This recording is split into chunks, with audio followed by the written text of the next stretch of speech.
መነኮሳት ከከተማ ይውጡ የሚል ጥያቄ በማህበራዊ ሚዲያ እየተዘዋወረ ተመልክተናል። አቡነ ኤርምያስ መነኮሳት ከተማዋን እየሞሏት ነው፣ ከገዳማችሁ አትውጡ ሲሉ ጥብቅ መልእክትን አስተላልፈዋል። መነኩሴ ማለት የሞተ ከዓለም የተለየ ስለሆነ ስሙ ወደ ግብሩ ይመራል። መነኮሳት የሚኖሩበት ዋና ዓላማቸው በቃ እግዚአብሔርን ማገልገል ነው። ለምንድን ነው እሱ ከተማውን የወደዱት? ቢያንስ አንድ መነኩሴ ከመነኮሰ 40 ቀን መኖር አለበት፣ ገዳም ውስጥ በመነኮሰበት ማለት ነው። ሳይጨርሱ አዲስ አበባ ሊመጡ ይችላል። አንድ ሰው ቅድስና ህይወት ሊኖረው የሚገባው በተወሰነለት ቦታና በተወሰነለት ጊዜ መጸለይ ማገልገል ሲል ነው። አሁን ላለው የኢትዮጵያ ቤተክርስቲያን ቁማ እንድትታይ ያደረጋት አንዱ መንገድ የገዳማት ጸንቶ መኖር የመነኮሳት ብርታት ነው። ወላጆች ለልጆች አስተዳደግ ግንዛቤ ሊኖራቸው ይገባል። እንዴት ነው በመንፈሳዊ ህይወት ላሳድገው የሚለው ነው። አንድ አባትና እናት ሲወልዱ ከስም አወጣት ጀምረው ነው ሊያስቡበት የሚገባው። አሁን ግለሰቦች ወይም ደግሞ ሰዎች ተሰባስበው መነኮሳት ይውጡ ስላሉ ማስወጣት አይችሉም። ቤተክርስቲያን በአንድ ሰው ብቻ ስህተት አትወሰንም ለማለት ፈልጌ ነው። እንደው ለመነኮሳትም ለካህናት ለዲያቆንም ጠጡ ትላለች ቤተክርስቲያን።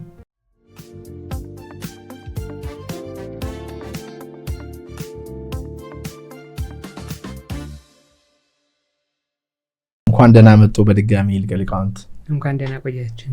ሰሞኑን ሶሻል ሚዲያ ላይ አንዳንድ ጉዳዮች እየተነሳ ነውና እዛ ላይም ሌሎች ጉዳዮች ላይም የቤተክርስቲያን አስተምሮ ምን እንደሚል እንድንወያይ ፈልጌ ነው።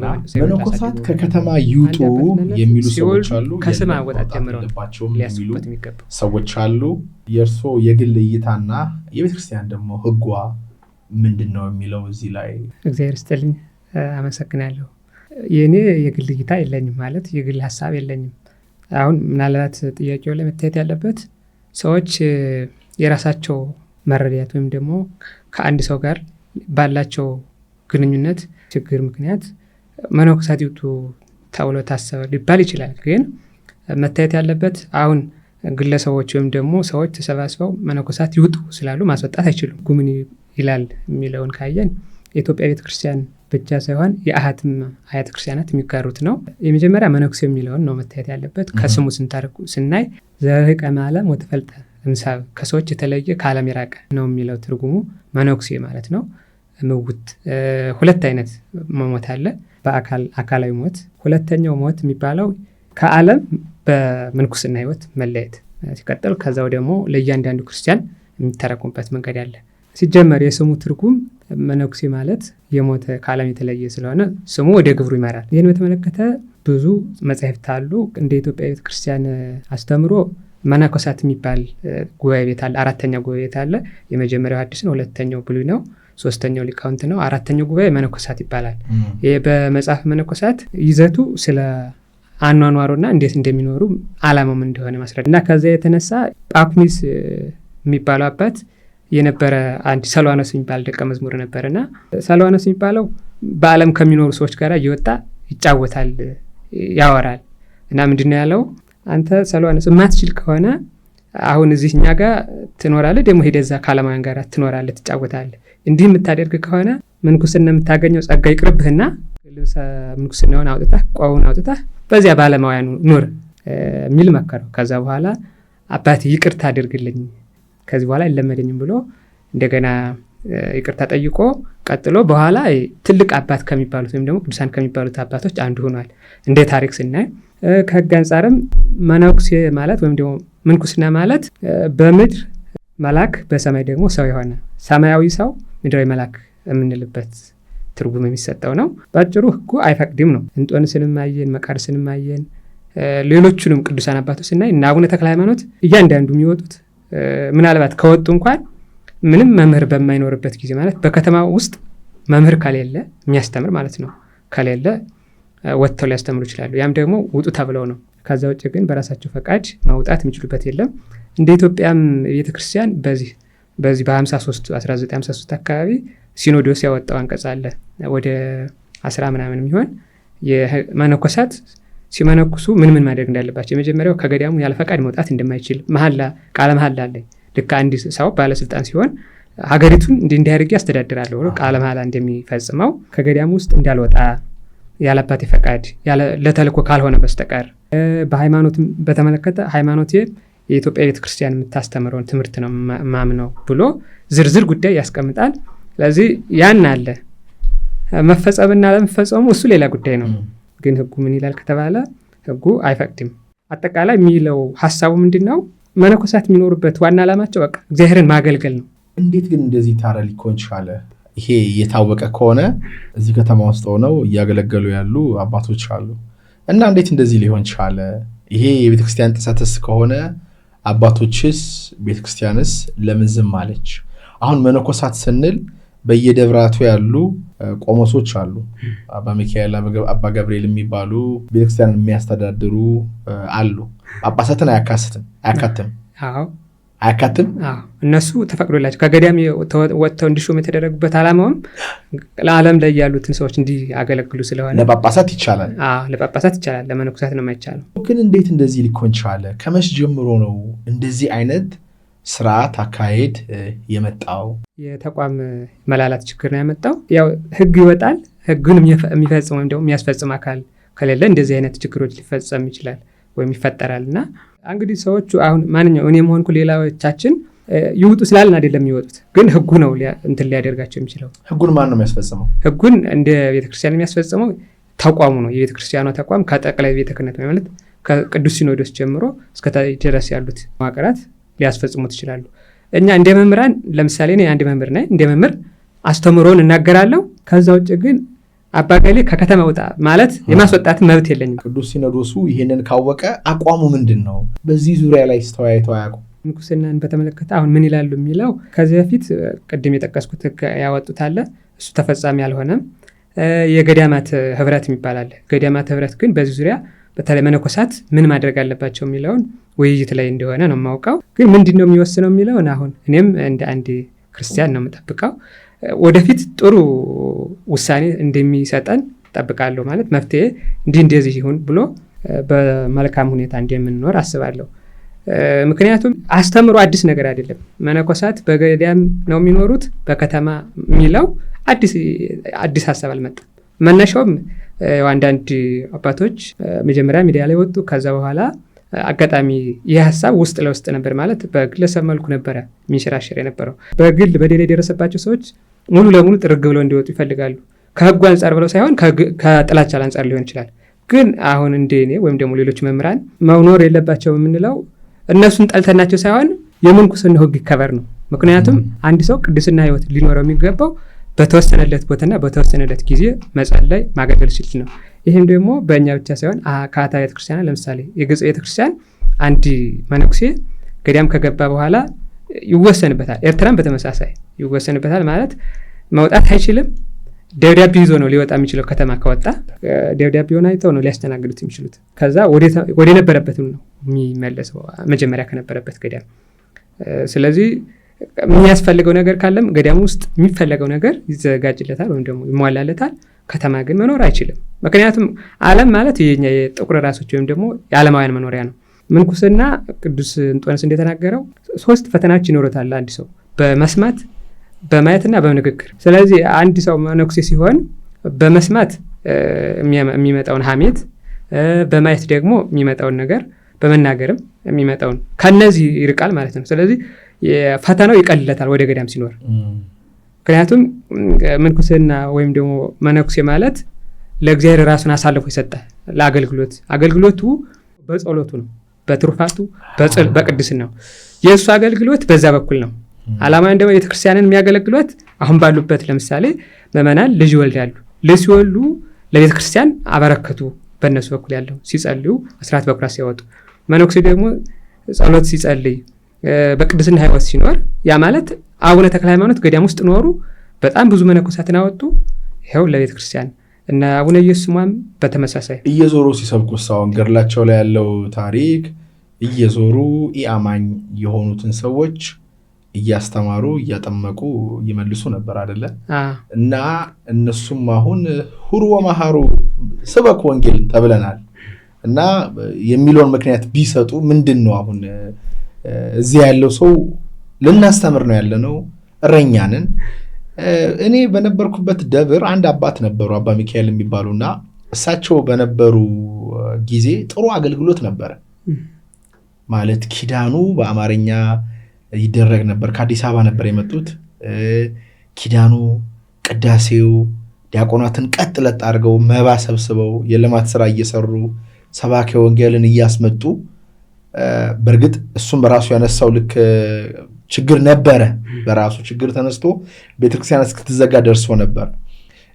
ጥቅሙን ነው ግን ያኔ እኔ ሕፃን ሆኜ እሳቸው በነበሩ በሚያገለግሉበት ሰዓት ቤተክርስቲያን ውስጥ ያመጡት መልካም ነገሮች ነበሩ። ማለት ወንጌል በጣም ይሰበክ ነበረ፣ ዘማሪዎች ይመጡ ነበረ። ኪዳኑ ዝም ብሎ በግዕዝኛ ሳይሆን በአማርኛ ይባል ነበረ። እኛ በነበርንበት ደብር ቅዱስ ገብርኤል፣ አቡነ አረጋዊ፣ እመቤታችን ቅድስት ድንግል ማርያም፣ ባለወልድ ታምራቸው ይነበብ ነበረ። ቅዳሴው በስርዓት ይቀደስ ነበረ። አሁን የኔ ጥያቄ እዚህ ውስጥ ሆነው ደግሞ መልካም የሆኑ አባቶች ደግሞ ሊኖሩ ይችላሉ። ለብዙ ሰዎች የንስሐ አባት የሆኑ ትምህርት የሚሰጡ የሚመክሩ የሚገስጹ ሰዎች ይኖራሉ እና እንደው ጥቅማቸውንስ እንዴት ነው የምናየው? መልካም አሁን እንደ አቡነ ተክለ ሃይማኖት ላይ ያለው እና አቡነ ተክለ ሃይማኖት ሌሎችም መነኮሳት አባቶች ወጥተው የሚያስተምሩት የመጀመሪያው መምህራን ሲጠፉ የሚያስተምሩ አሁን በነገራችን በአሁንም ዘመን የሚያስተምር መምህር አልጠፋም። ሲጀመር የመጀመሪያ መምህር አልጠፋም። ደግሞ ቢሆን እና አቡነ ተክለ ሃይማኖትም ሆኑ ሌሎች እንጦንስ ራሱ ቅዱስ ኤፍሬምም እንደው መናፍቃን ሲነሱ ከገዳሙ ይወጡና አስተምረው ለ3 ቀን ወይም ለ4 ቀን ይመለሳሉ። ገዳም እዚያው ከተማ አይኖሩም። አዎ አይኖሩም። ሁለተኛ አስተዳደራቸው ያመጣው በጎ ፍስራስ ወይም ደግሞ ውጤትስ የሚለው እንደሰሩ እኮ አልካድንም። ግን እኛ ሳይሆን ህጉ ምን ይላል ነው፣ ከህግ አንጻር ነው።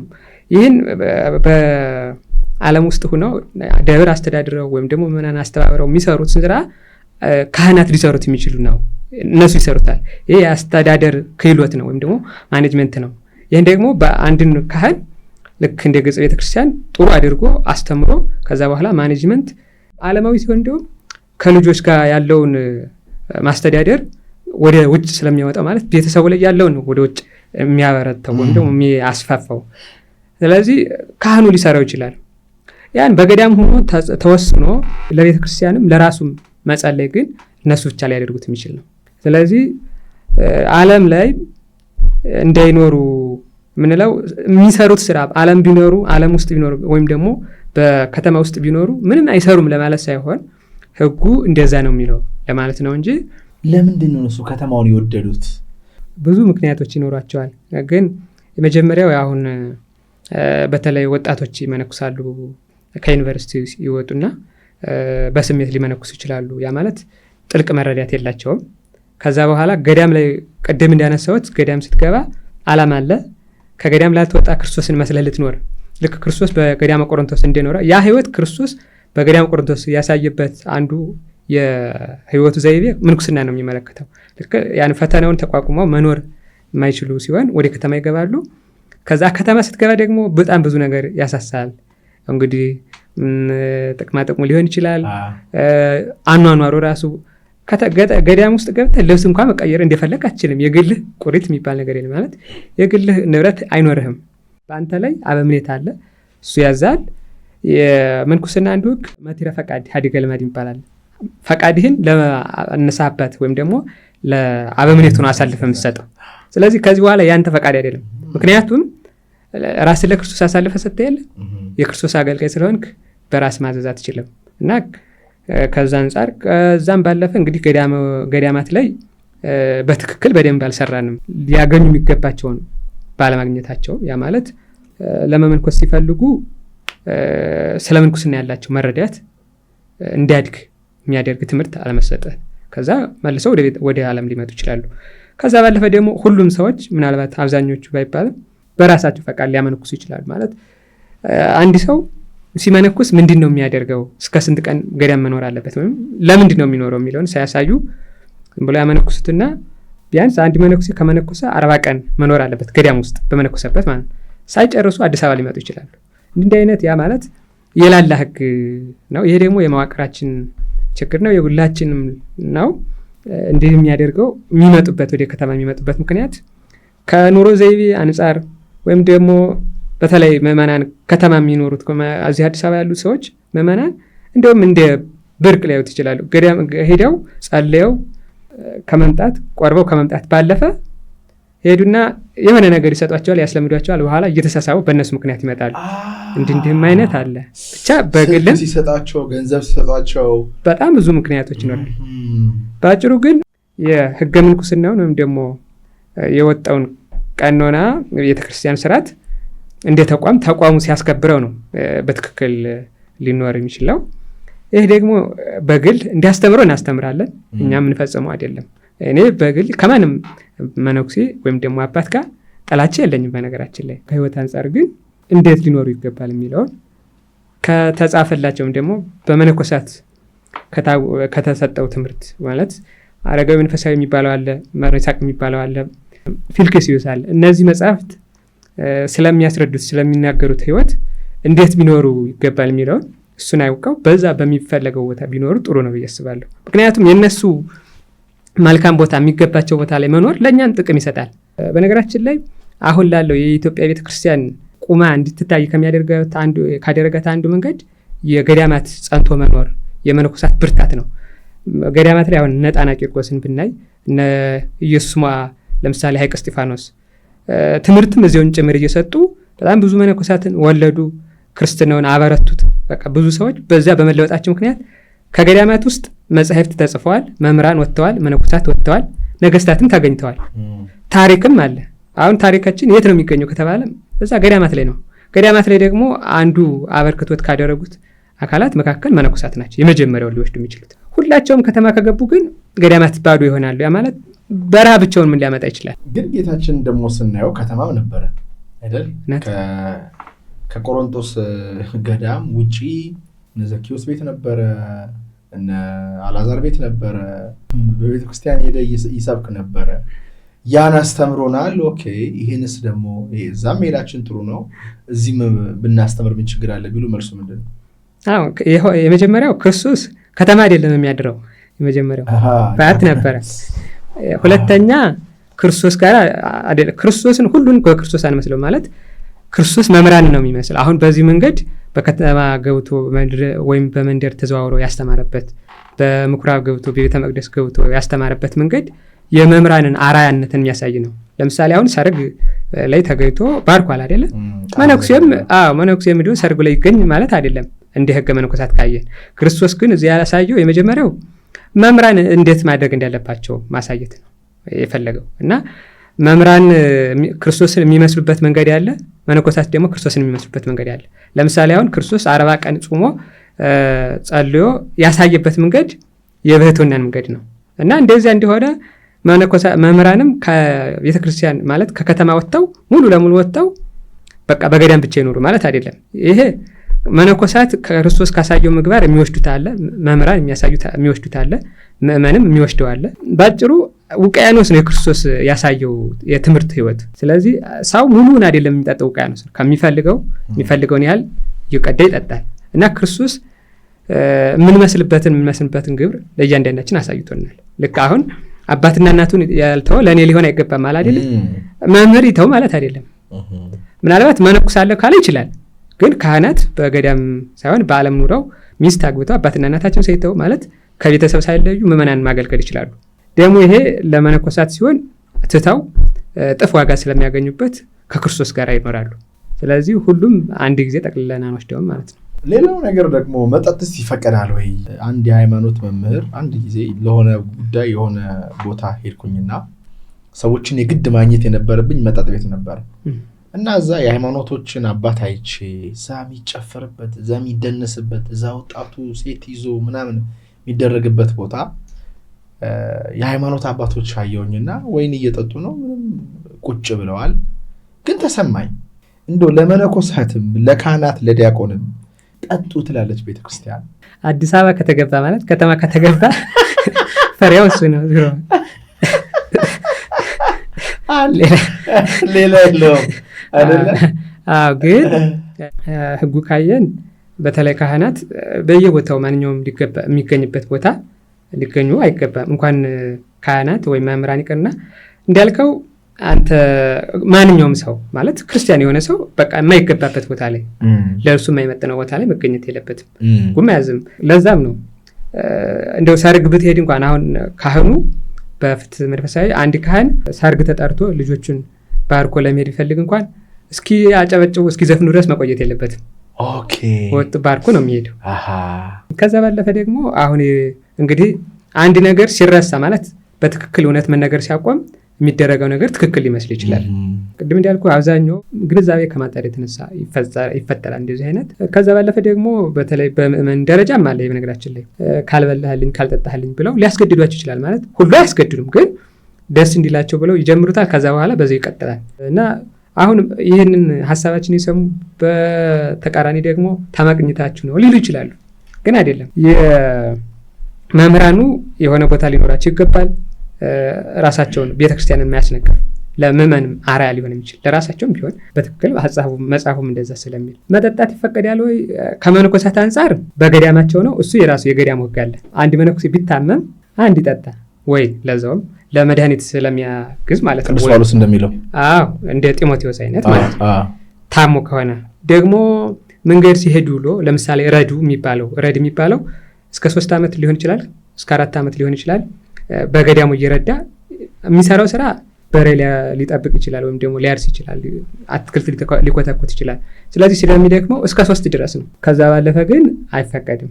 እንደውም በዚህ በመነኮሳት ታሪክ ምን አለ መሰለ፣ በቀድሞ በእነ እንጦንስ ዘመን የበዓል እየተሰበሰቡ ይጠጣሉ እና በዓል ሲሆን አንድ ወይም 2 ይጠጣሉ። ከዛ አንዱ አልጠጣም ብሎ ከትርምቱ የተነሳ ሊያመልጥ ሲፈልግ ወደ ጣራው ሲወጣ እንዲያለ ቤቱ ተናደ እና ይህን ያደረገበት ምክንያት ሰይጣን ነበረ። አልጠጣም ብሎ ሲሸሽ ከዛ ደግሞ እሱ ቤቱ ሲፈርስበት ከንቱ ውዳሴ እንዲሆንበት ማለት ነው እና አበምኔቱ ከዚህ በኋላ ይህ ቤት አይሰራም፣ ምክንያቱም ለዚህ ታሪክ እንዲሆን ይቀመጣል ይላልና። ሌላም አባ ሲሶይ እንደውም በበዓል 1 2 3 አንድ ቢጠጡ ይቻላል ወይ አለው። ይቻላል አለው። 2 3 ቢደግሙስ አለው። ሰይጣን ከሌለ መድገም ትችላለህ አለው ይላልና በአጭሩ የመጠጥ ነው። በነገራችን ላይ ኃጢአት ለመስራት ልክ መኪና ሲሄድ ነዳጁ አይደለ እንዲሽከረከር የሚያደርገው የምንጮች ልክ ሎጥን እንዳየን ነው። የማይገባ ስራ እንደሰራ የትም ቦታ ሊወድቁ እንዲችሉ ያደርጋል። ውስጥ ላይ ያሉት የጠፉትን የባህሪ ፈተናዎች ላይ ማለት ጾር የሚባሉትን በመነኮሳት በሀሳብ እንዲፈተኑ ያደርግ ይችላል። በአካልም ቀጥታ እንዲፈተን ያደርግ ይችላል። መጠጥ አንተ እንድትቆጣጠረው ሳይሆን የሚያደርግ እሱ እንዲቆጣጠረ ነው። ስለዚህ ከዛ አንጻር እንደ መነኮሳት እንደዛ ነው። እንደ ካህናት ደግሞ ቦታ ለይተው ሊቀመጡ ይገባል። መጠጣት የተወገዘ አይደለም፣ ግን አብዝቶ መጠጣት የተፈቀደ አይደለም። ለዛውም ደግሞ በመጠኑ ነው። ከዚህ ምናልባት አሁን አዲስ ስርዓት ካህናት እንዴት ይኖሩ የሚል እንደ ቤተክርስቲያን ያወጣችሁ ባይኖርም ከቀድሞ አንጻር ካየን ነው። ግን መጠጥ በራሱ የተወገዘ አይደለም፣ ግን የተወጠነና የተወሰነ መሆን አለበት። ይሄ ነገር ግን አያስትም ወይ? አትስከሩ የሚል ፓርት አለ። በግልጽ ነው እና አንድ ሰው ጠጥቶ ደግሞ አለመስከር አይችልም። ትናንትና ወዲያ ይመስለኛል ድንገት ወክ እያረኩኝ ቅድስተ ማርያም 5 ኪሎ ሄድኩኝ፣ ምህላ ላይ ማለት ነው። እና ሰንበት ተማሪቱ ይዘምራሉ። አንድ ሰባኪ ሰው አለ፣ ማንም ሰው የለም፣ ውስጥ ማንም ሰው የለም። እና ፎቶ ላንስቼ ይሄ ሁሉ ምእመን ያላት ቤተክርስቲያን እንደው አንድ ኮንሰርት ቢዘጋጅ መቼስ ምን ያህል ሰው ሊመጣ ይችላል? እና ማንም ሰው ጠፍቶ ሳይ የዚህ ህዝብ መጥፋት ከዚህ ቦታ ከዚህ ቅዱስ ከሆነ መንፈሳዊ ምግብ ከሚቀርብበት ትልቅ ቦታ ወጣቱ መራቁ ማን ነው ተጠያቂው? ሁሉም ሰው ይጠየቃል ማለት ካህናቱ ብቻ ሳይሆን ሊማሩ የሚገባቸው ሰዎችም በነገራችን ላይ መጠየቅ ይችላሉ። አሁን አንተ አባትና እናት አሉህ እንበል። አባትና እናት ውስጥ ቤት ውስጥ እስከሆንክ ድረስ ምግብ እንዲያቀርቡልህ፣ ከዛ ደግሞ ምግቡ ካልተመቸ አልተመቸኝም ማለት ትችላለህ። መመናንም ወይም ደግሞ ሊማሩ የሚገባቸው ሰዎች ቤተክርስቲያን ድምፅ አለ እንዲማሩ አለ። ከዛ ትምህርቱ ካልተመቻቸው አልተመቸንም በቃ እንደዚህ መማር እንፈልጋለን ብለው መጠየቅ ይችላሉ። ካህናት፣ መምህራን፣ ሌሎች ደግሞ ባለመስራታቸው ይጠየቃሉ። በነገራችን ላይ የመጀመሪያው እንዲሁም ከእናንተ ቀድሞ የምንጠየቀው እኛ፣ እናንተ በራሳችሁ ነው የምንጠየቀው። አሁን አንድ ሰው ሚስት ልጅ ቢኖረው የሚጠየቀው በእነዚህ ብቻ ነው። አንድ መምህር የሚጠየቀው ግን ከዚህ ባለፈ በራሱና በህዝቡ አጠቃላይ በሁለቱም ነው። አንድ እረኛ በዚህ ምድር ሲኖር በጎች ቢጠፉበት ወይም ቀበሮ ቢበላበት ጌታው ይቅርታ ሊያደርግለት ወይም ደግሞ በገንዘብ ሊክስ ይችላል እረኛው። በመንፈሳዊ ግን መንፈሳዊ እረኛ የሆነ ካህን ግን ወይም ደግሞ መምህር ግን ገንዘብ ሳይሆን ለክርስቶስ የሚክሰው ራሱ ነፍሱን ነው አሳልፎ የሚሰጠው፣ በነፍሱ ነው የሚጠየቀው ማለት ነው። ስለዚህ የካህን ወይም ደግሞ የአንድ መምህር መጠየቁ ጥያቄው ከባድ ነው ወይም ደግሞ ኃላፊነቱ ከፍ ይላል። ስለዚህ ይጠየቃሉ። ያ ማለት ግን ካህኑ ይጠየቃል እኔ ምንም ማድረግ አልችልም ብሎ መማር የሚችል ምዕመን ወይም ደግሞ ካህን ወጣት ማሳበብ አይችልም። አንተ የምትጠየቀው በራስህ ነው፣ ካህኑ የሚጠየቀውም ደግሞ በራስህ ነው። እገሌ ኃጢአተኛ ስለሆነ ነው እኔ ቤተክርስቲያን ያልሄድኩት ያልተማርኩት ብትባል አንተ ስለ እሱ ኃጢአት አይደለም የምትጠየቀው፣ ስለ ራስህ። ታናናሾችን ማሰናከል የሚለውስ አሁን አንድ ወጣት ምንም የማያውቅ ልጅ አንድ መነኩሴ አንድ ካህን እየጠጣ ኃጢአት እየሰራ እየዘሞተ በኃጢአት እየተመላለሰ ከሱ የማይጠበቅበትን ምግባር እያደረገ እኔን ሊያስተኝ ይችላል። ምንም አላውቀውን ሰውዬ ቃሉ እንደሚለው ታናናሾቹን የሚያሰናክለው የሚለው ደግሞ አለ። በተመሳሳይም እኮ አለ። በግ ለምድ ለብሰው የሚሄዱ ተኩላዎች አሉ አይደለ? እሱንም ማየት አለበት። ይህኛውን ጥቅስ እንዳነሳኸው የበግ ለምድ ከለበሱ ተኩሎች ተጠንቀቁ የሚለው በቃ ነብይ የሚመስሉ የሐሰት ነብዮች ይኖራሉ። መምህር የሚመስሉ የሐሰተኛ መምህራን ሊኖሩ ይችላሉ። ይሄ ደግሞ በእኛ የተጀመረ ሳይሆን በቅዱስ ጳውሎስ ዘመንም ነበረ። እንደውም እሱ አስተምሮ ሲወጣ ሌሎች ሰዎች ይወጡና እሱ ያስተማረው እንደገና ጠምዘው ስሙን አጥፍተው ምናምን። አብዛኞቹ መልእክታት እንደውም የተጻፉበት ምክንያት በዚህ ምክንያት ነው። መጀመሪያ ከዚህ በኋላ እንግዲህ እናንተ በሐዲስ ኪዳን ሕግ ነው መኖር ያለባችሁ፣ ማለት የክርስቶስን ስጋውን ደሙን እየተቀበላችሁ ሕገ ወንጌልን ተቀብላችሁ ነው መኖር ያለባችሁ ብሎ ካስተማረ በኋላ እንደ መጀመሪያው በግ አርዳችሁ ካልሰዋችሁ ካልተገዘራችሁ የኦሪትን ሕግ ስርዓት ካላስሄዳችሁ እናንተ እንዴት ልትጸድቁ ትችላላችሁ? አትችሉም ብለው ይህን ለውጠው የሚያስተምሩ። ከዛ ባለፈ ደግሞ ጳውሎስ እኮ ከክርስቶስ አልተማረም የኮፒ ነው ወይም ደግሞ ምንም የሚያውቀው ነገር የለም ብለው ስሙን አጥፍተው ያስተማሩ ቢጽ ሐሳውያን ይባላሉ። በኋላ ደግሞ በእነ አትናቴዎስ ዘመን በእነ ቅዱስ ቄርሎስ ዘመን በተመሳሳይ ብዙ በሐሰት የተገለጡ መምህራን ነቢዮች ብቻ ራሳቸውን እኔ መንፈስ ቅዱስ ነኝ ወይም ደግሞ ክርስቶስ ነኝ ብለው ያስነሱ ሰዎችም ነበሩ። ስለዚህ አንድ ሰው ቤተክርስቲያን ሲኖር የሚኖረው ከቤተክርስቲያን ውስጥ ቢሆንም በዛ መካከል ሊያስቱ የሚችሉ እንዳሉ መረዳት መመርመር አለበት። በነገራችን ላይ የመጀመሪያው አንድ ሰው የሆነ ነገር ስላየ ብቻ ትክክል ነው ብሎ መቀበል የለበትም። ሁለተኛ ሶስተኛ ሰው ሄዶ መጠየቅ አለበት አይደል? የመጀመሪያው ስህተት እንደሆነ ቢሰማው ሁለተኛው ሌላም ሶስተኛው ሄዶ ማመሳከር አለበት። አሁን አንተ የሆነ ሐሳብ ሲመጣ ሐሳቡን እንደወረዳ ትቀበለው ማለት ወይም ደግሞ ያየውን ሰው ከምን አንፃር እንደዚህ ያደረገ እንኳን በዚህ ዘመን ይቅርና እንደው በቀድሞው እንኳን የሆነ ነገር ስታይ ቀጥታ ለምን እንደዚህ ሆነ? ምናልባት ካህኑ በተለያየ ምክንያት ሊሆን ይችላል፣ ወይ ሐሰተኛ ሆኖ ሊሆን ይችላል ለመጭበርበር። ያም ባይሆን ደግሞ ሲያስተናክል ያየው ባህሪው ይደክምበት ይችላል። በነገራችን ላይ ፍጹም ኃጢአት የሌለበት ምንም ነገር የሌለበት የምታገኘው መልአክ ሲሆን ነው። በብርሃን በኩል ስትመጣ አሁን ለምሳሌ ጧፍ ብታበራ ወይም ደግሞ ሻማ ብታበራ ምንም ትንሽ ሊሆን ይችላል እንጂ ትነት የሌለው ብርሃን አታመጣም። ምንም ትነት የሌለው ብርሃን የምታመጣው ፀሐይ ላይ ብቻ ነው።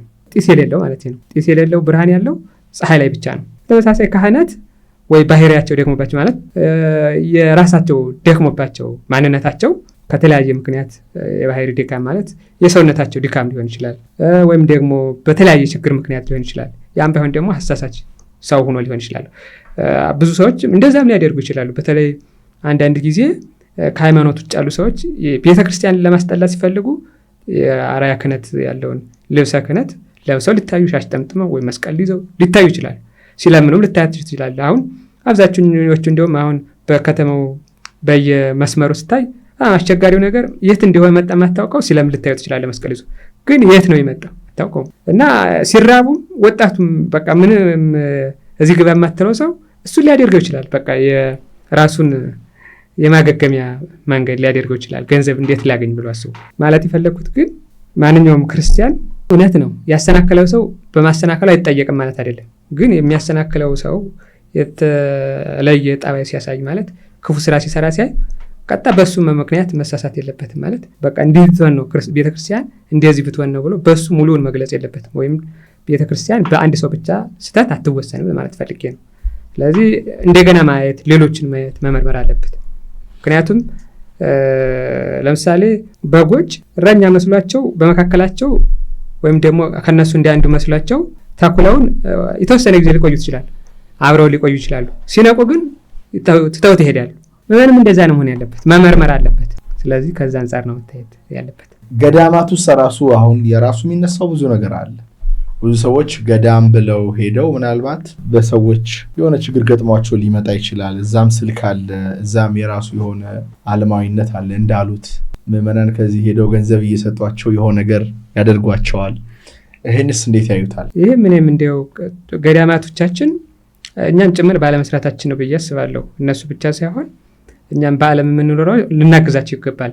ከአስተዳደር አንጻር ከህይወት አንጻር ጥሩ ህይወት ኑሯቸው ለእኛ እየጸሉ እንዲኖሩ ማገዝ ይገባል። ሁልጊዜ በልመና ብቻ ሲኖሩ ነው። አሁን አንዱ እሱ ችግር የሚመጣው ከዓለም ሽምብራ መግዣ ጠይቀው በዛ ሊኖሩ የሚችሉበት መንገድ ነው አብዛኛው የሚታየው። ግን መሆን ያለበት ምንድነው ገዳማት የእጅ ስራ ልክ እንደ ድሮው ዘመን የራሳቸው የእጅ ስራ የሚሰሩት ስራ ኑሯቸው እሱን ሰርተው በራሳቸው መተዳደር በህብረት መኖር። ከዛ ባለፈ ግን የዓለማውያኑ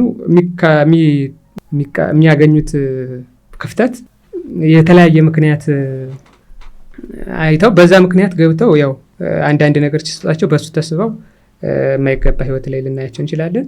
ባጭሩ ግን አሁን ይሄ ሁሉ አሁን ያለው ህይወት ቀድሞ ያለው ህይወት ነው ወይ ለማለት ያስቸግራል። እኛም ቀድሞ የነበሩት የክርስቲያኖች ህይወት መምህራን የምንባለው ቀድሞ የነበሩት የመምህራን ህይወት የለንም። እነሱም በተመሳሳይ ሊሆን እንደሚችሉ አስባለሁ። ግን ከኛ የተሻሉ ናቸው እንደሆነም አምናለሁ።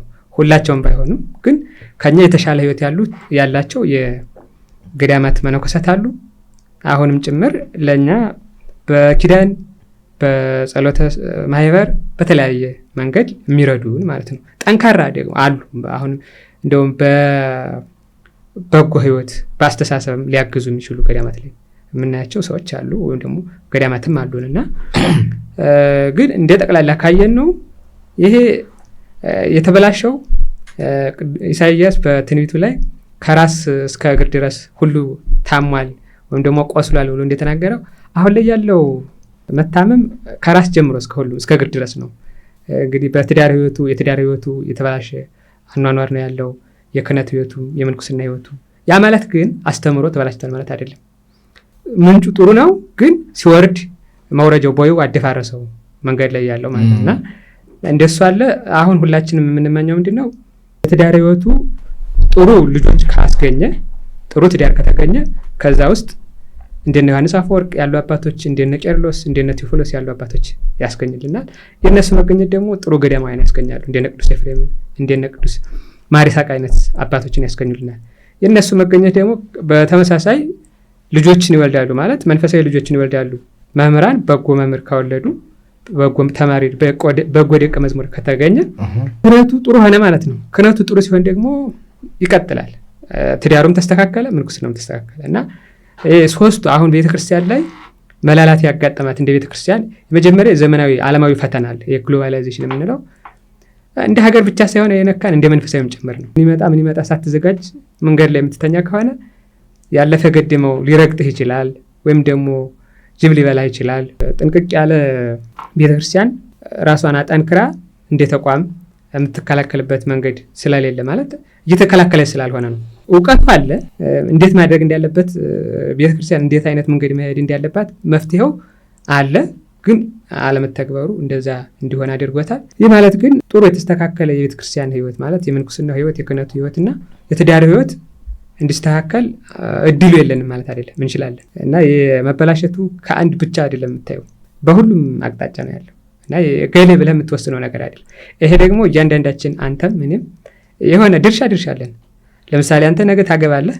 በምታገበው በትዳር ውስጥ ጥሩ ቤተሰብ መስርተህ ለእግዚአብሔር የሚሆኑ ልጆች ካስገኘህ ወይም ደግሞ ካበረከትክ አንድ ድርሻህን ተዋጣህ ማለት ነው። ሌላ ሰው በተመሳሳይ እኔ ደግሞ ጥሩ መምህር ሆኜ ጥሩ ምዕመናንን ካፈራው ቤተክርስቲያን አሁን አንድ ጎኑ ተስተካከለ ማለት ነው። በሂደት ነው እና የኛ ብቻ ሳይሆን አጠቃላይ ቤተክርስቲያን የሄደችበት የታሪክ ዘመኗም እንደዛ ነው። በዓለም ውስጥ ሆነ ያለ ፈተና መኖር አትችልም። ፈተና እንዲያጠፋ መሆን ትችላለህ፣ ፈተና እንዲያነሳብህ ግን ማድረግ አትችልም። ስለዚህ እንደዛ ነው። ሌላው ጥሩ ነገር ይሄ ችግር መቀረፍ ያለበት ከስር መሰረቱ ነውና ልጆቻችንን ሁላችንም በስርዓት ብናሳድጋቸው ለቤተክርስቲያንም ለሀገርም ለዓለምም መልካም ፍሬን የሚያፈሩ መሆን ይችላሉ። መጽሐፍ ቅዱስም ልጅን በልጅነቱ መሄድ በሚገባበት መንገድ ምራው፣ ባደገ ጊዜ ከዛ ዝንፍ አይልም ይላልና እንደው ዓለምን መቀየር ኢትዮጵያን ቤተክርስቲያንን መቀየር ባንችል እንኳ ልጆቻችንን ቀይረን እነሱ ደግሞ ሀገራችንንና ቤተክርስቲያንን ዓለምን እንዲቀይሩ ማድረግ ይቻላልና ስለ ልጅ አስተዳደግ እናውራ እስቲ። መልካም። ልጅ እንዴት ነው ማደግ ያለበት? ከልጆቹ በፊት ወላጆች ናቸው ማደግ ያለባቸው። ማደግ የሚባለው ሁለት አካላዊ አእምሯዊ እድገት አለ፣ መንፈሳዊና ማህበራዊ እድገት አለ። ስለዚህ መጀመሪያ ባለትዳር የሆኑት የተጋቡ ሰዎች ሲጋቡ ማወቅ ያለባቸው እንደው ዝም ብሎ ለመኖር ሳይሆን በቃ የትዳርን ዓላማ ተረድተውት ወደ ትዳር ውስጥ ሲገቡ ለእግዚአብሔር ለማበርከት አስራት በኩራት ለመስጠት ማለት ነው። በነገራችን ላይ እንደ ትዳር ህይወት ለቤተ ክርስቲያን ውድ ስጦታ የሚያበረክት የለም ማለት የእሱን ድርሻ የሚሰጥ የለም። ለምሳሌ እግዚአብሔር ብዙ ተባዙ ብሏል አይደለ? ከዛ ባለፈ ደግሞ መንፈሳዊ በረከትም ሰጥቷል ለቤተ ክርስቲያን። በመንፈሳዊ በኩል ደግሞ መብዛት አለ ማለት በምንኩስና በክህነት እና ይሄኛው በሰዎች ሁለት ሰዎች አንድ አካል ሆነው ማለት ባልና ሚስት ሆነው ልጅ ሲወልዱ ብዙ ተባዙ ያለውን የክርስቶስን ቃል ወይም ደግሞ የእግዚአብሔርን ቃል ይፈጽማሉ። ያ ማለት በጋብቻ ውስጥ ካህናት ይወለዳሉ፣ መነኮሳት ይወለዳሉ። የመንግስተ ሰማያትም የምትሞላው ከነዚህ አካላት በተገኙ ነው። ስለዚህ የአንድ ቤተሰብ በጎ ሆኖ መገኘት፣ በጎ ልጆችን ማስገኘት ለመንግስተ ሰማያት ማለት ለእግዚአብሔር ዓላማም ተሳታፊ ናቸው። በትዳር ህይወት የግለሰቦች ብቻ ሳይሆን ከእግዚአብሔር ጋር ባለትዳሮች ወይም ደግሞ ሰው ከእግዚአብሔር ጋር የሚሳተፍበት መንገድ ነው። እግዚአብሔር ሰውን ካለመኖር ወደ መኖር አምጥቶ ፈጥሯል። ሰው ደግሞ ልጆችን በመውለድ ለእግዚአብሔር ሲያበረክት አሁንም እግዚአብሔርን ተሳተፈዋል። ብዙ ተባዙ። አሁን ተባዙ የሚለው በቃ ለሰዎች የተሰጠ በረከት ነው፣ የሰዎች ድርሻ ነው ማለት ነው መውለድ።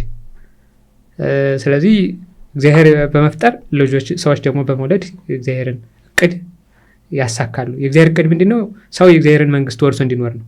ያም የሆነው ደግሞ በመውለድ በኩል በጋብቻ በኩል አንድ ጋብቻ ክህነትን፣ ምንኩስናን፣ በጎ ክርስቲያንን አስገኝ ማለት ትልቅ ነገር ነው። ለዛ የሚሆነው ደግሞ ባለትዳሮች በተለይ ሲጋቡ ትዳር መጽደቂያ መሆኑን መረዳት አለባቸው ሲጋቡ እንጂ ፍላጎቷን ለመፈጸም ወይም ደግሞ ሀብታም ስለሆነች ብቻ በቃ እሷ ውበት ስላላት ብሎ መጋባት የለባቸውም። በዚህ ብቻ ከሆነ የሚጋቡት የሆነ ስጋዊ ፍላጎት ነው የሚያሳኩት። ያ ሲቀር ማይሳካላቸው ሲሆን ይለያያሉ። ለመጽደቅ አይደለም ማለት ነው የተጋቡት። አያስፈልግም ማለት አይደለም፣ ግን ትርፍ ነው። ይሄኛው የመጀመሪያው መስፈርት ወይም ደግሞ ዓላማ ልጆች መውለድ መጽደቅ ነው። ከዛ በኋላ ያለው የገንዘቡ ውበት ይሄ ትርፍ ነው።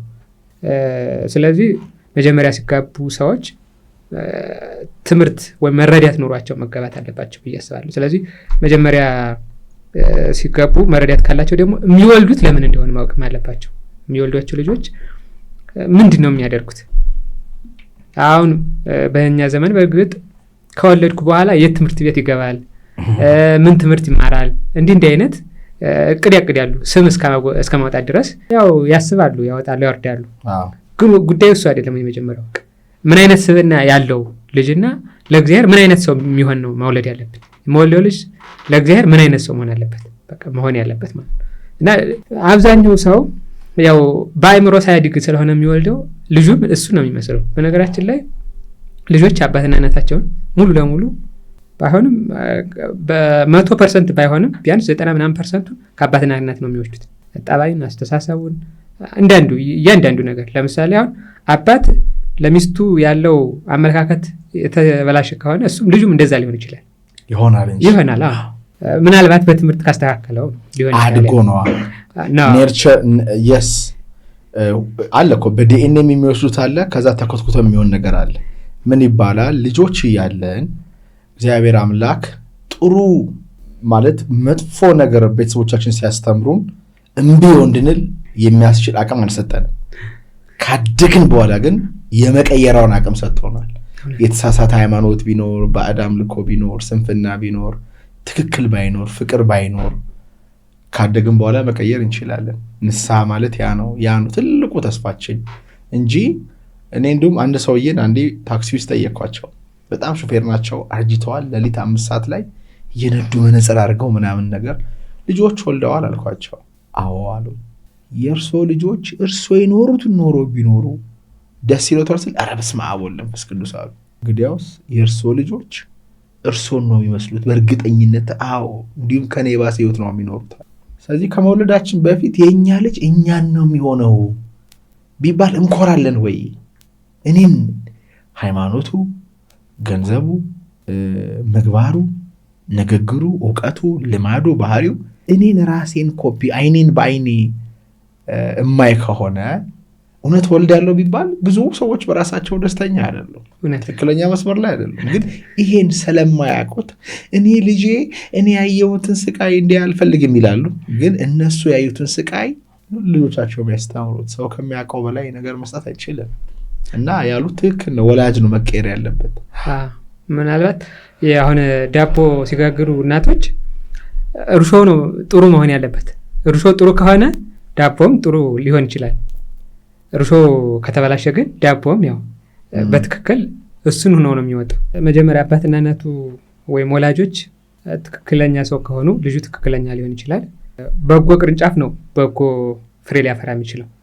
ያው ምክንያቱም የዛፍ ውጤት አይደለ ፍሬው። ስለዚህ እነሱም እንደዛ መሆን አለበት። ቅዱስ ጳውሎስም ተናግሯል። ቅርንጫፉ በጎ ከሆነ ፍሬውም በተመሳሳይ በጎ ይሆናል። ስሩ በጎ መልካም ከሆነ ጣፋጭ ከሆነ ቅርንጫፉ ከስሩ የሚገኘው የሚያፈረው ፍሬ ደግሞ ጣፋጭ ይሆናል። ስለዚህ ጣፋጩ ጣፋጭ ነው፣ መራራው መራራ ነው የሚያፈረው። ይሄ አሁን ምናልባት እኛ ላይ ያሉት የሚፈርዱት ራሱ ሰዎች የስምንተኛው ልጆች ይሉናል። ምናልባት ግን እኛ የነሱ ነን፣ የነሱ ውጤት ስለሆነ እነሱ ራሱ ተጠያቂ ናቸው። ምክንያቱም እኛ ከነሱ አይደል የተገኘን ነው። ከዛ ደግሞ እኛ ቀጣይ ያሉትን ስንወቅስ የኛ ውጤት ስለሆኑ እኛንን ራሳችንን መወቀስ ያለብን ማለት በተዘዋዋሪ እኮ ሰው ራሱን ይወቅሳል። ያ ማለት እሱን ሲወቅስ እሱ የእርሱ ውጤት ከሆነ ያ ነውና ከዛ ባለፈ ወላጆች ልጆች ሲወልዱ ከመጽሐፍ ቅዱስ አንጻር ማየት አለባቸው ብዬ የማስበው። በነገራችን ላይ ሰው በተለይ በትዳር ሲኖር ብቻውን መጽደቅ አይችልም። እሱ በጎ ስለሆነ ብቻ ሊጸድቅ አይችልም፣ ልጆቹም በጎ ካልሆኑ። በማቴዎስ ወንጌል ምዕራፍ 25 ላይ እንዲህ ታሪክ አለ። መክሊት የሰጣቸው 3 ሰዎች ሶስተኛው አንድ መክሊት ብቻ የተሰጠው የቀበረው ተጠይቋል አይደለ? ግን መክሊቷን አላጎደላትም፣ እንዳለ ነው የሰጠ። ለምንድን ነው የተጠየቀ ነው ጉዳዩ። አላተረፈም ማለት ቤተሰቡ ነው። ከመንፈሳዊ ሕይወት አንጻር ሲተረጎም ደግሞ ከስነ ምግባር አንጻር ሲተረጎም ሌላ አላተረፈበትም ልጆቹን ቤተሰቦቹ እና የራሱ በጎነት ብቻ አላደነው ተጠየቀ። መክሊቱን እኮ ጥሩ አድርጎ ጠብቆ ሰጥቶ ነበር፣ ግን ጠብቆ መስጠቱ ብቻ ከጥያቄ አላደነውም። እነዚያኞቹ ግን አተርፈው ነበረ። ያ ማለት ቤተሰቦቻቸውን አድነው ነበረ። ስለዚህ ሰው በግሉ መልካምነት ብቻ ሊድን አይችልም፣ የቤተሰቡ መልካምነት ከሌለ። ተጠያቂነቱ አዲስ ሰው በራሱ ብቻ ሳይሆን በሚስቱ በልጆቹ ይጠየቃል። ስለዚህ እርሱ መልካም ሲሆን ሚስቱም ልጆቹም እንዲሆኑ ማድረግ መስራት አለበት። ካልሰራ ግን ይጠየቃል። በዚህ ውስጥ ደግሞ ቅድም እንዲያነሳሁት ጋብቻ ለእግዚአብሔር ልጆችን አሳልፎ የሚሰጥበት ማለት ለእግዚአብሔር በረከት አድርጎ የሚሰጥበት ነው። ቅዱስ ጳውሎስ በኤፌሶን መልእክቱ ምዕራፍ 1:18 ላይ ተባረክ እግዚአብሔር ዘባረከን በበረከተ መንፈሳውያን ወምድራውያን ማለት በሰማይና በምድራዊ በረከት የባረከን እግዚአብሔር ይመስገን ይላል። ምድራዊ በረከት ምንድነው? ልጆች መውለድ ነው። ስለዚህ ሰው ለእግዚአብሔር የሚያበረክትበት መንገድ ነው ማለት ነው። አሁን እዚህ ላይ የቃየልና የአቤል መስዋዕት መጣ። ምናልባት እነሱ የሚታይ ቁስ ነው ነገር ነው ያበረክቱት፣ መስዋዕት አድርገው ሊያቀርቡ ይፈልጉት ይሆናል።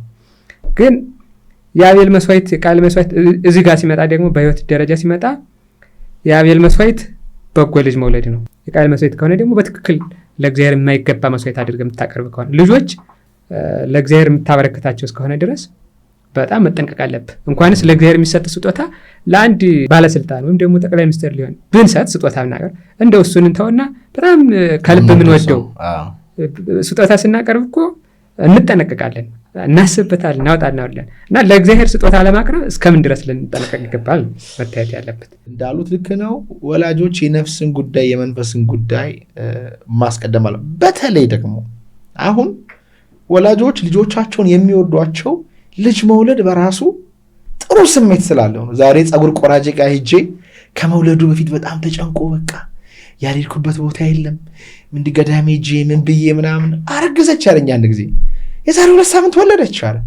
እንዴት ነው ስለው እንደዛ አይነት ስሜት ተሰምቶኝ አያውቅም። በቃ አሁን ቤት ሂድ ይለኛል፣ ያጓጓኛል ገና ድምጿን ስሰማ ምናምን በጣም ጥሩ። ልጅ መውለድ የሚሰጠው እርካታ አለ፣ ደስ የሚል ስሜት አለ። በቃ ደስ ይላል ልጃቸውን ሲያዩ ወላጆች። እኔ ያልወለድኩትም አላውቀውም፣ ግን ብዙ ወላጆች ሲደሰቱ ያለው ያ ልጁ ለነሱ የሰጠው ደስታ ነው። ለልጁስ ግን የልጁ ጥያቄ መመለስ አለበት። የልጁ ሃይማኖት መስተካከል አለበት። የልጁ ዕጣ ፈንታ ወደፊት ምን አይነት ዓለም ላይ እንዳለ ማወቅ አለበት። ልጁ በ0 ዓመቱ ምን ይፈልጋል? በ3 ዓመቱ ምን ይፈልጋል? በ7 ዓመቱ በ14 ዓመቱ ምን ይፈልጋል? በ21 ዓመቱ ምን ይፈልጋል?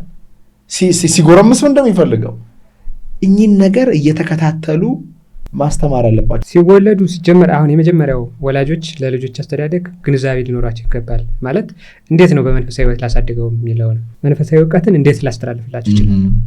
ልጆች ለእግዚአብሔር የሚሰጡ በወላጆች እጅ ያሉ ውድ አደራዎች ናቸው ብለናል። እና እንደዛ ከሆነ አንድ አባትና እናት ሲወልዱ ከስም አወጣት ጀምረው ነው ሊያስቡበት የሚገባው። ስም ሲያወጡ እንዲሁ ዝም ብሎ በተራ ሳይሆን ወይም በአያቱ በቅድሚያቱ ወይም ደግሞ የሆነ የውጭ እንግሊዘኛ ስም ሊሆን ይችላል፣ አረብኛ፣ ሌላም ከእሱ አንጻር ወይም ደግሞ የትም ቦታ ሲሄድ ከሰዎች ጋር የሚያገናኘው ስም ሳይሆን የመጀመሪያ በነገራችን ላይ ስም በልጁ ላይ የመጀመሪያው ተጽዕኖ የሚፈጥረው ኃይል ያለው ስም ነው። በቃ አንድ ጊዜ ከተጠራ ያን ስም እየሰማው ያድግና ከማህፀን ጀምሮ የተለማመደው ህይወት አለ።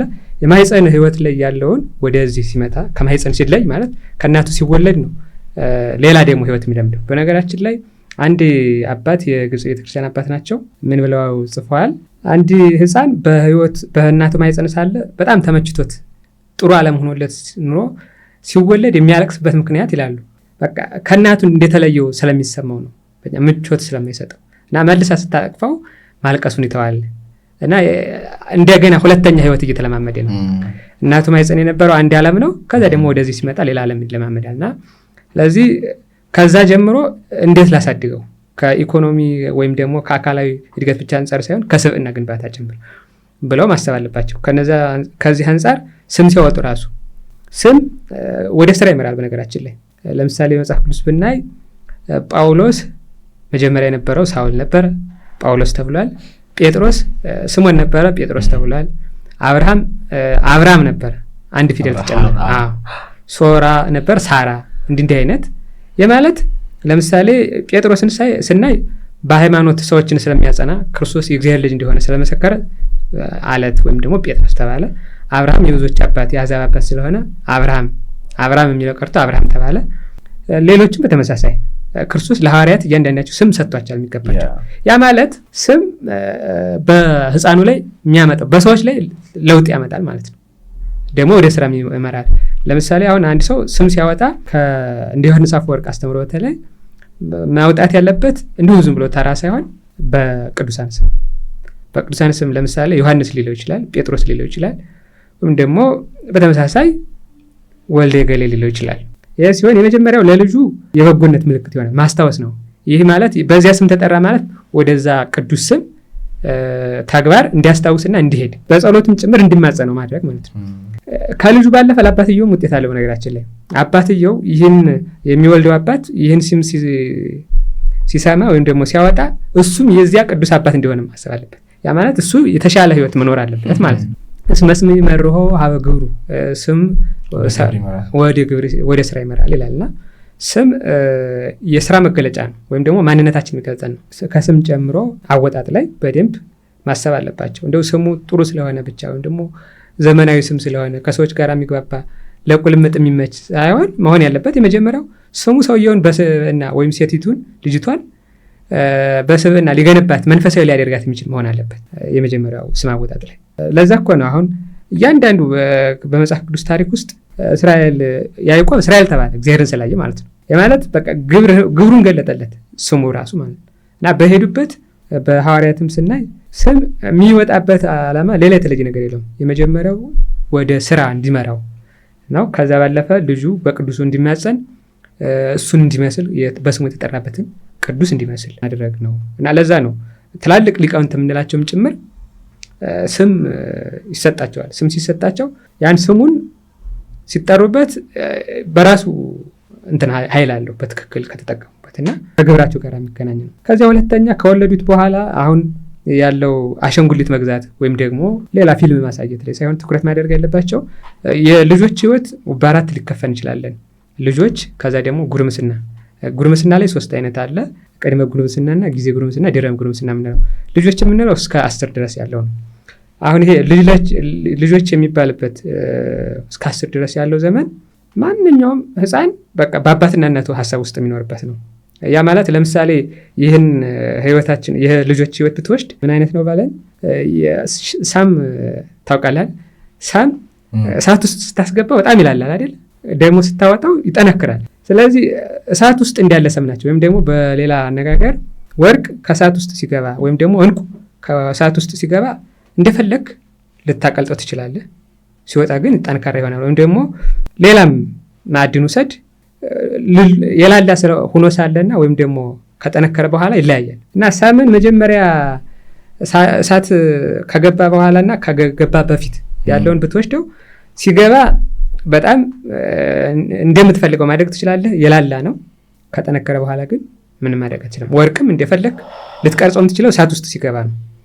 ከጠነከረ በኋላ ግን እንደዛ ነው። እና ልጆቹም በተመሳሳይ እንደፈለግ ልትቀርጻቸው ትችላለህ እስከ 10 ዓመት ድረስ። ማለት ያንተን ሀሳብ ይወስዳሉ፣ ያንተን አነጋገር ይወስዳሉ። ስለዚህ በዚህ ውስጥ እንደ ቤተክርስቲያን አስተምሮ ምንድን ነው የሚደረገው? ታሪክ ነው የምታስተምራቸው። 2 አይነት ታሪክ አሉ፣ አስፈሪ ታሪኮችና ደስ የሚያሰኙ ታሪኮች። እስከ 10 ዓመት ድረስ አስፈሪ ሳይሆን ደስ የሚያሰኙ፣ ለምሳሌ ስለ ስነ ፍጥረት ታስተምረው ትችላለህ። አቤልን፣ የቃየልን ታሪክ፣ የዮሴፍን ታሪክ፣ ከዛ የእስራኤልን ማለት የያዕቆብን ታሪክ፣ የአብርሃም የይስሐቅን ታሪክ ታርቃለህ። በዚህ ውስጥ የአተራረክ ደረጃ ደግሞ እንዴት ነው ማስተማር ያለባቸው? በተለይ ልጆችን ሲተርኩ አባትና እናት ታሪኩን ያውቁታል። ሁለቱም ተቀምጠው ነው እንዲሁ አባትየው ወይም እናቲቱ ብቻ ሳይሆን ሁለቱ ይቀመጥና አባትየው መጀመሪያ ይተርካል፣ ከዛ መጨረሻ ልጁ ይሰማል፣ እናቲቱ ደግሞ ቁጭ ብላ ትሰማለች። በሁለተኛው ቀን ደግሞ ልጁ እንዲደግመው ማድረግ፣ ከዛ እናቲቱ መልሳ የተሳሳተውን ማረም። ሁለታቸውም አባትም እናትም ተቀምጠው ልጁ እንዲሰማ ማድረግ እንጂ እንዲያነብ ስለፈለጉ ብቻ አያነብም። ይህ ማለት የሚተርኩለትም በራሱ ዘዬ ወይም አገላለጽ። አሁን በሌሎች በእኛም አልፎ አልፎ አሉ የልጆች መጽሐፍ እንደሚባለው እንደሱ አይነቶችን ልጅ ሲወልድ ሰው ያ ማለት በቃ ታሪክ መቻል አለበት ማለት ነው። ገንዘብ እንደምታዘጋጅ በቃ ሲወልድ በዚህ ታረሳለሁ ብላ እንደምታዘጋጀው በቃ ይህንን ታሪክ ነግረዋለሁ ብላ እናት መዘጋጀት አለበት። ስለዚህ አሁን በዚህ ውስጥ በታሪክ ውስጥ በጣም ብዙ ነገር ታስተምረዋለህ። ለምሳሌ አሁን የአቤልና የቃየልን ብትወስድ የአቤልን በጎነት ታስተምረዋለህ፣ ከእግዚአብሔር ጋር የነበረውን ግንኙነት። ቃየል ደግሞ ምን ያህል ወንድሙን ከገደለ በኋላ ፈሪ እንዲሆነ ራሱን የሚያሳድድ እንዲሆነ፣ ያ ማለት ሰው እንዳይገድል አስተማርከው ማለት ነው። በቃ እግዚአብሔር ሰው ሲሞት እንዴት ምን ያህል እንደሚቆጣ አስተማርከው ማለት ነው። በኤሳውና በያዕቆብ ታሪክ ብትወስድ ደግሞ ኤሳው ከወንድሙ ጋር ሲጣላ ከአባታቸው በረከት ሲቀበሉ እናያለን። የአባቶች በረከት እስከምን ድረስ ጠቃሚ እንደሆነ ይማራል ማለት ነው። ከዛ ሲቀጥል ደግሞ በብኩርና በምግብ ምክንያት ብኩርናውን አጣ፣ ሆዳምነትን ያስቀራል ማለት ነው። ስለዚህ ሆዳምነት ወይም ደግሞ ስስት እስከምን ድረስ ሰው ሊጎዳው እንደሚችል ተማረ ማለት ነው። ስለዚህ እንዲህ እያለ ይቀጥላል። በብሉይ ኪዳን የሚማርበት የእድሜ ክልል ይኖራል፣ ሐዲስ ኪዳን የሚኖርበት የእድሜ ክልል ይኖራል እና የአባትና የእናት ህይወቱ እንዳለ ሆኖ ማለት ነው። እና እንደዚህ ይቀጥላል። ባጭሩ እስከ 8 ዓመት ድረስ ከ10 ዓመት ድረስ ያለው ልጆች የሚሰሙበት ነው። ወይም ደግሞ በሌላ አነጋገር እስከ ወጣትነት ልጅነት ላይ 3 አይነት የህይወት ዘይቤ ያለ ይባላል። ምን፣ ለምንና እንዴት። ምን የሚሉት ምን እንስማ የሚሉበት ዘመን እስከ 10 ዓመት ያለው ነው። እንዴት የሚሉት ደግሞ አሁን ቅድም ያነሳው ሀሳብ አለ ከ10 ጀምሮ እስከ 13 ወደ ጉርምስና ቅድመ ጉርምስና ያለውን ሲገቡ ለምን እንዴት እንደዚህ ሆነ ብሎ ይጠይቃሉ። ከዛ በኋላ ደግሞ ከ16 ወደ 20 ሲደርስ ደግሞ ለምን ብሎ ይጠይቃል። ለምን እግዚአብሔር እንደዚህ ሆነ ብሎ ሊጠይቅ ይችላል። ይህ ማለት በነገራችን ላይ ክፉ ውጤት አለ ማለት አይደለም። ልጆች መጠየቃቸው አግባብ ነው። ምክንያቱም የማለት የአእምሮ እድገታቸውን እያሳዩ ነው ማለት ነው። ስለዚህ አሁን የአባትና እናት ምን ብሎ የሚሰማበትን ዘመን ታሪክ የሚሰማበትን ዘመን በታሪክ ማሳለፍ፣ ከዛ ደግሞ እንዴት ብሎ የሚጠይቅበት ዘመን ላይ ደግሞ ቅድመ ጉርምስና ከ10 እስከ 13 ያለው ደግሞ እንዴት ብሎ የሚጠይቅበት ዘመን አይደል እንደ ጋጥ ወጥ ወይም ደግሞ እንደ መበላሸት ማለት ያለባቸው። በነገራችን ላይ ይህ ማለት ራሴን ችዬ ለማሰብ ደርሻለሁ፣ ራሴ መወሰን እችላለሁ እያለ ነው ዋዜማ ማለት ነው። ስለዚህ ልጁን በደንብ ከመቆጣት ይልቅ በትክክል ምን ልመልስለት ከቻሉ መመለስ፣ ካልመለሱ ደግሞ የሚመልስ ሰው ማዘጋጀት፣ ወይ አንብበው ወይ ተምረው መመለስ አለባቸው። ስለዚህ በዚህ እስከ 10 ዓመት ድረስ ምን ማድረግ አለብን?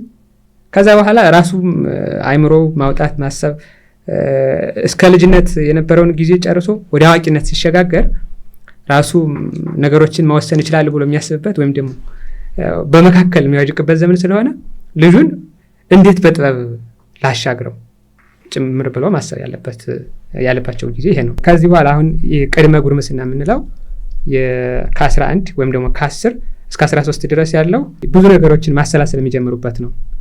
ወደዚህ ዓለም ለምን መጣ ወይም ደግሞ በመንፈሳዊ ታሪክ ከመጣን ይሄ ለምን ሆነ፣ ያሬድ እንደዚህ ለምን ሆነ፣ አባ ጊዮርጊስ እንደዚህ ለምን ሆነ ብሎ ሊጠይቁ ይችላሉ። ወይም ደግሞ ክርስቶስ እንደዚህ ለምን ሆነ ብሎ ሊጠይቁ ይችላሉ። ስለዚህ ያ ማለት ማወቅ እንፈልጋለን፣ የማወቅ ጉጉት ይጨምራሉ በዚህ ዘመን። ስለዚህ ያን መመለስ ነው እና በዚህ ዘመን በጉርምስና ቅድመ ጉርምስና በምንለው ዘመን አካላዊ ለውጥ ይመጣል። አካላቸውም ማደግ ስለሚያመጣ የሆርሞን የምንለውም መለወጥ ሊመጣ ስለሚችል ጠባይ በጣም ሊለዋወጥ ይችላሉ። ልጆቹ ራሳቸውን ምንድን ነኝ ብለው ሊጠይቁ የሚችሉበት መንገድ በተለይ ይሄ ጾታዊ ጥያቄ ሊመጣ ይችላል። ስለ ራሳቸው ማወቅ ይችላል። እስከዚያ ድረስ ምንም አስበውት ሊያውቁ ይችላሉ። እሷ ወንድ እሱ ሴት እንደሆነች ሁለቱም ሴቷም ወይም ወንዱ። ከዚህ በኋላ ግን ሁለቱም ሴት ስለ ወንድ የምታስብበት ለምንድን ነው እንደዚህ ብላ ልታስብ፣ ወንዱም በተመሳሳይ ሊያስቡ ይችላል። ስለዚህ ከዚህ አንጻር ጥሩ አመለካከት ወይም ደግሞ መንፈሳዊ አመለካከት እንዲኖራቸው ማገዝ ያስፈልጋል እና በዚህ ውስጥ ደግሞ በተለይ 13 16 ወደዚያ ሲያድጉ ደግሞ ምናልባት ሰምተህ ከሆነ ብዙ ጊዜ በሁላችንም ህይወት ይከሰታል። ማመጽ ይባላል። ከአባትና ከእናት በቃ አታዥኝም ወይም ደግሞ አታዘኝም። ያ ማለት በቃ እኔ ራሴ መወሰን እችላለሁ ማለት ነው። እንደውም በጣም ጫን ካሉት ዩኒቨርሲቲ ሲገባ ያ ነፃነቱን ይጠቀምና እንደፈለገ ልክ ይሆናል። በጣም ብዙ ገጥሞኛል። አዎ እንደዛ የሚሆንበት ምክንያት በቃ ምን አባቴ ብሎ ተጭኖ ከመያዝ ይልቅ በቃ እንዴት ማሰብ እንዳለበት ለምን ያ እንደተሰማው መረዳት ከቻሉና በቃ ማገዝ መቻል ማለት ካስተሳሰቡም ጭምር። ለምሳሌ አሁን የሆነ ነገር ማድረግ የፈለገው በቃ ነፃነቱን ለማወጅ ነው ወይም ደግሞ እኔ በቃ ማሰብ እችላለሁ የሚለውን ጉርምስናውን ለማሳየት እና ብዙ ጊዜ ወጣቶች ትንሽም ቢሆን አመፀን ነው ይሄ የአመፅ ዘመን የሚባለውን አልፈን ነው ወደ ትልቁ የምንመጣው እና ስለዚህ ያንን ጊዜ ማሰብ መቻል እንዳለበት ማለት እንዴት ማሰብ እንዳለበት ወይም ደግሞ ምርጫ ላይ ማሳየት ስህተት የሆነ ምርጫ ሊመርጥ ይችላል፣ ትክክለኛ ምርጫ ሊመርጥ ይችላል። ለምን ስህተት እንደሆነ በሚገባ ቋንቋ አክብረን የኔ ትክክል ነው ሳይሆን እስቲ አንተ ከየት ጋር ነው የመጣው ይሄን ነው አመራረጥ ማሳየት የት ይጠቅማል የት ይጎዳል ብለን አክብረናቸው ይሄ ጎረመሰ ምን አይረበለ እኔ ላይ ብለ ሳይሆን በቃ እድሜው ነው ያልፋል እና ያን የሚፈልገው እሱ መምረጥ እንደሚችል ማሳየት ነው የሚፈልገው። የሚሰራዎችን ማድነቅ፣ ሲሳሳት ስህተቱን እንዲመረምር ማድረግ፣ አጉል ከመቆጣት ይልቅ ለውይይት ጥሩ የሆነ ግራውንድ መፍጠር። እዚህ ደረጃ ላይ በነገራችን ላይ ከ1 እስከ 10 ከ13 እስከ ከሰራን እዚህ ጋር ችግር የለውም። በቃ ራሳቸው ያቆታል። እነሱ መጀመሪያ ሰርተናል፣ መሰረቱን ገንብተነዋል፣ ምን እንደሆነ ፍቅር ሰተናቸዋል፣ በቂ እንደሆነ አውቀናቸዋል፣ ከእግዚአብሔር ጋር አገናኝተናቸዋል። መጥፎ ነገር ማድረግ ምን እንደሚያመጣ ጥሩ ነገር ማድረግ ምን እንደሚያመጣ ያውቃሉ። ከዛ በኋላ የማመጹም ነገር እየቀነሰ ይመጣል። ግን ይከሰታል። እንደ ዲያቆንም ሆኖ ሰንበት ተማሪም ሆኖ ቢሆንም ልጁ ይሄ እድሜ በቃ ሆን ብሎ እንትን የሚባለው ማለት ነው። በቃ ይከሰታል። ከጠባዩ የራሱ እንዲህ ሊያደርግ ሆን ብሎ እንዲያደርግ ያደርገዋል እና በዚህ ጊዜ መወሰድ ሳይሆን ይህን አድርግ ሳይሆን አባትና እናት ማድረግ ያለባቸው የመረጠውን ነገር ራሱ እንዲመርጥ ማሳየት፣ ምርጫውን ውጤቱን እንዲቀበል ማድረግ። መምረጥ ብቻ ሳይሆን የመረጠውንም ውጤቱን መቀበል እንዳለበት ማስረዳት አለባቸው። ይህን አድርግ ሳይሆን በቃ ይሄ ከዚህ አንጻር ይሄ በኩ ነው፣ ይሄ ከዚህ አንጻር ይሄ ብትመርጠው ጉዳቱን የሁለቱንም ለምሳሌ ኃጢአት ከእግዚአብሔር መለየት ነው ወይም ደግሞ የኃጢአት ጉዳት ሞት ነው፣ የኃጢአት ውጤት ሞት ነው። ከእግዚአብሔር ጋር የመሆን ደግሞ ውጤቱ በእግዚአብሔር እቅፍ በደስታ በሐሴት መኖር ነው። በቃ ሁለቱንም ማሳየት ማለት ነው። ከእግዚአብሔር ጋር መኖር በህይወት መኖር በሐሴት በደስታ መኖር ነው። ከኃጢአት ጋር መኖር ደግሞ ይሄ ነው። ሁለቱን አሳዩ። ስለዚህ አንተ የትኛው ይሻልሃል ብሎ ማስመረጥ ይቻላል። ልጁ ከዚያ ሁለቱንም ካሳዩት አንደኛ እንዴት መምረጥ እንዳለበት ይማራል። መወሰን ሳይሆን በነገራችን ላይ ይሄ በጉርምስና ዘመን ለወጣቶች ብቻ ሳይሆን በምንኩስናም በመንፈሳዊ ህይወትም አለ። በዚህ በመነኮሳት ታሪክ አንድ መነኩሴ ምን ሆነ መሰለህ ሐሳብ ክፉ ፈቃድ ተነሳበት ወይም ደግሞ ላግባ የሚል ሐሳብ ተነሳበት እና ሄደና አባ መጣ ወይም ደግሞ ሊባኖስ ይባላልና እሱን ጠየቀው። አግባ እንዳይለው መነኩሴ ነው፣ አታግባ እንዳይለው ደግሞ ሐሳቡ በቃ አዘን ብሎ ነው። ደስ ምንድነው ማድረግ ያለበት? አማካኝ መንገድ ነው። ስለዚህ ምን አለ ስለ ትዳር አብርሃም ባለ ትዳር ነበረ፣ እግዚአብሔር ከሱ ጋር ነበረ። ዳዊትም በጎ ነበረ፣ እግዚአብሔርም ከሱ ጋር ነበረ። አሁን ይሄ ሁለቱ የዓለማውያንን መንገድ ያሳያል ማለት ነው። ከዛ ደግሞ ኤልያስም ባህታዊ ነበር፣ በሕይወት ይኖር ነበረ፣ እግዚአብሔርም ከሱ ጋር ነበረ። አሁን እዚህ ውስጥ አግባም አላለውም አይደል? እንደ አብርሃም እንደ ዳዊት ሆነ አላለው። እንደ ዳዊት በቃ ካንተ በታች ላለው ሰው ዝቅ ብለህ ትትና ስራ የሚል ሐሳብ አልሰጠውም። እንደ አብርሃም ደግሞ ሚስት አግባ እንግዲህ አግብተህ በዓለም ኑረህ እንግዲህ ተቀብለህ ኑር አላለውም። እንደ ኤልያስም ሆነ አላለም። ሁለቱን ማሳየለትና አማካኝ መንገድ ማለት ነው። ምረጥ ነው በቃ ከዚህ ከሁለቱ ማንኛው ይቻላል ነው። እንደዚህ አድርገህ ማሳየት እና በመንፈሳዊ ሕይወትም አስቸጋሪ ሐሳብ ይዞ የሚመጣ ሰው ሊኖር ይችላል። እንዴት ነው የምታደርገው? ጠቃሚና ጎጂውን ማሳየት። ስለዚህ ወላጆችም በተመሳሳይ የሚጠቅመው መንገድ ማንኛው ነው እና መምረጥ የሚመርጡትን መወሰን ሳይሆን እንዴት መምረጥ እንዳለባቸው ማሳየት እና ከዚህ በኋላ እንግዲህ 40 ዓመት ሚስት ሲያገባ 40 ዓመት 60 ዓመት ሲሆነው እንዴት መወሰን እንደሚችል ያሳያል፣ ያውቃል በራሱ ይባላል። ሰው ብዙ ጊዜ የሚኖረው ከ40 ዓመት 60 ዓመት ሲሆነው የወጣትነቱን ሕይወት ነው። ምክንያቱም መጀመሪያ የተቀረጸው እዚያ ላይ ይባላልና ስለዚህ እዚህ ላይ በደንብ እንዴት ጸሎት ማድረግ እንዳለበት ምናልባት አሁን እኮ ይሄ ልጅ እስከ ጉርምስና ዘመኑ ድረስ ከቤተሰብ ጋር ሊጸልይ ይችላል ወይም ደግሞ አብሮ እነሱ የሚያደርጉት። ከዚህ በኋላ ግን መጾም አልፈልግም ብቻዬን ነው መጸለየው ሊል ይችላል። ግን እንዴት ከኛ ተለይተህ ትጸልያለህ በቤተሰብ ጸሎት ውስጥ ብለው መቆጣት የለባቸውም።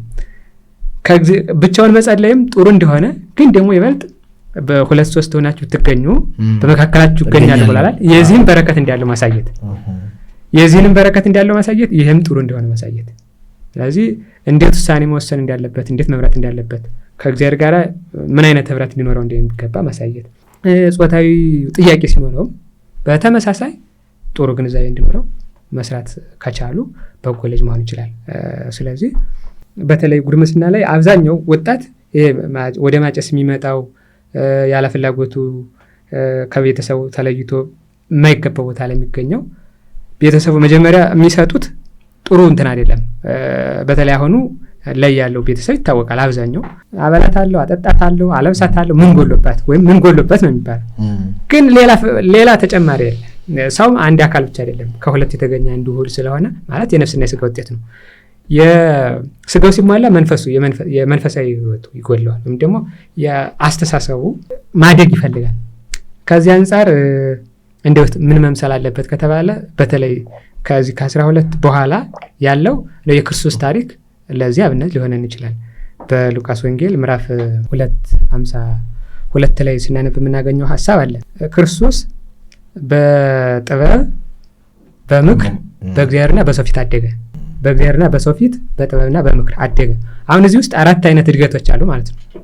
የመጀመሪያ አካላዊ እድገት ክርስቶስ አደገ የተባለው አካላዊ እድገት ሲቀጥል በጥበብ ማለት በእውቀት ማደግ ነው። ሁለተኛው እድገት። ሶስተኛው እድገት በእግዚአብሔር ፊት የሚለው መንፈሳዊ እድገትን ያሳያል ከኛ አንጻር ስንወስደው ማለት ነው።